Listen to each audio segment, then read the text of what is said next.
Alors, on est de retour avec David Bernard, coach de vie, conférencier, auteur que vous connaissez bien déjà.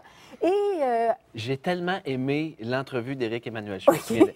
Et à la fin, il parlait de la sagesse canine. Et un truc que j'aime beaucoup, j'ai une prière, moi, qui dit Mon Dieu, aide-moi à devenir l'homme que mon chien pense que je suis.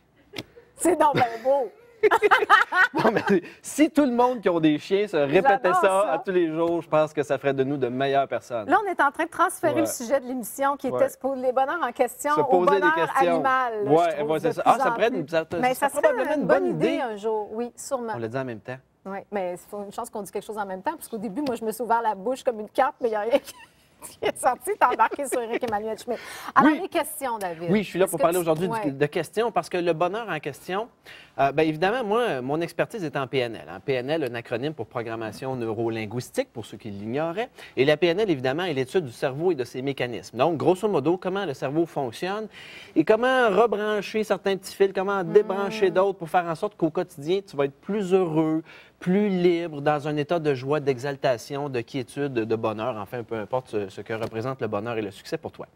Et en PNL, on utilise évidemment plusieurs stratégies pour faire en sorte qu'au quotidien, tu vas être plus heureux. Et une de ces stratégies-là est ce qu'on appelle le recadrage. Le recadrage, ce que c'est de changer la perception d'une personne en lui posant de bonnes questions qui vont faire en sorte que tu vas passer d'un angle spécifique qui peut être un peu plus péjoratif à un angle qui va te remettre en ressources, qui va te permettre de gagner en perspective, faire « Ah, OK, c'est ça, c'est pas si grave que ça, c'est pas si mal que ça. » Ça va plus dans le positif, en quelque sorte. Exactement. Alors, première chose qu'il faut comprendre, c'est que l'action de réfléchir, c'est se poser des questions. Juste là, tu réfléchis, tu dis, c'est-tu vrai ce que tu viens de dire? Tu te poses une question. Non, je me demande, c'est quand que je sors le Ah, bien écoute, tu peux le servir, voilà. Alors, ici, on va te donner des petits trucs par rapport, justement, à comment utiliser le cerveau. Tu l'as, mon cerveau? Ben, là, j'avais hâte qu'on le sorte. Non, mais là, tu trouves qu'il est loin de moi. Je vais le prendre pour le flatter un peu.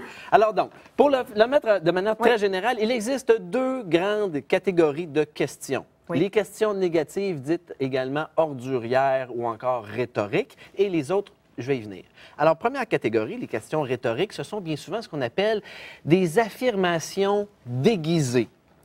Comme par exemple, pourquoi ça marche jamais mon affaire? Pourquoi je ne suis pas heureux? Pourquoi je ne suis pas capable de perdre du poids? N'oublie pas que tu as la machine la plus performante entre tes mains. Elle est là pour te trouver des réponses. Tu as un cerveau, ça sert vos idées.